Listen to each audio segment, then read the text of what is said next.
Hello, good morning. Admin speaking. Here I'm gonna show you how you can access your live class, your webinar. You select your course.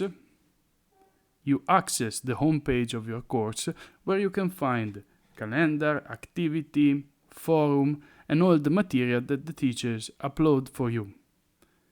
Then you scroll and you search the class you want to join for that week.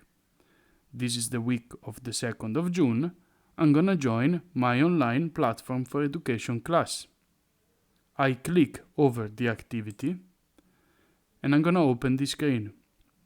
In this screen, I join the session at the right time, at the right moment. When I click join session, a new window will appear. I choose how I want to interact with my class. I can put microphone and people will be able to hear me, or I can be listen only. Nobody will hear me, but I will be able to follow all the lesson. I choose microphone. I have to allow my browser to use my microphone. I click allow. Then I will be connected to an echo test to see if it's working my audio.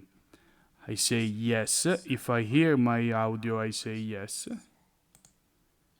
And then I just wait for my teachers, or the teacher will be already in, and I wait for my lesson to start.